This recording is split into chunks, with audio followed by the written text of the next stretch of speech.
Hello my lovelies, this is my first ever YouTube video and I am very excited. Clearly you won't be as excited, but nonetheless we're starting strong with the topic that the interwebs has been clamoring for, Minecraft versus Don't Starve, which is a better survival RPG.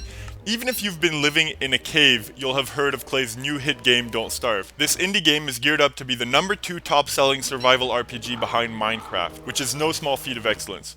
It's a beautifully realized game, however, once you get past the initial excitement and the new game smell starts to fade, you can see where the game falls short. Minecraft and Don't Starve have a very different feel. On one side, you have Minecraft, whose vast and open world can be fully terraformed. Its 3D environment has extremely long draw distance, which makes you feel the infinite potential of the world in front of you. On the other side, you have Don't Starve, whose map is covered by a thick fog of war, and whose world is made up of circular islands interconnected by bridges. Most of the time, these islands only have two bridges, one leading on and one leading off, which makes for very linear exploration. This game is still in beta, and the developers have made it clear that they're working on a new mapping system.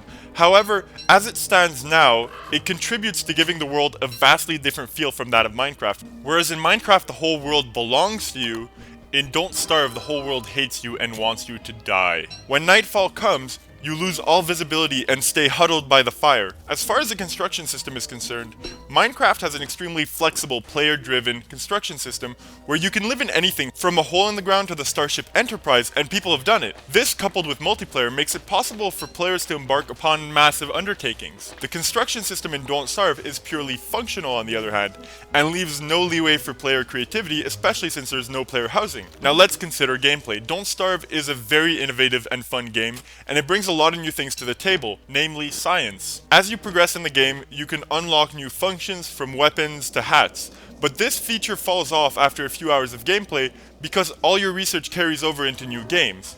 Another thing to consider is that this game was not engineered for multiplayers. The devs have made that amply clear from the start, and you'll find a link to the announcement in the description. This means that you will not be playing with your friends anytime soon. With regard to content, it's really unfair to compare the content of a beta level game and a world's best seller. However, the great people at Klei Studios have made it clear that it is not in their priorities to make the game moddable, which limits the expansion potential. Consider what Minecraft would be without the mods. It wouldn't be Minecraft. Nonetheless, Don't Starve has already had a lot of success, and I'm sure we can expect to see a lot of DLC and expansions in the near future. As for the two games' overall feel, this is where Don't Starve shines.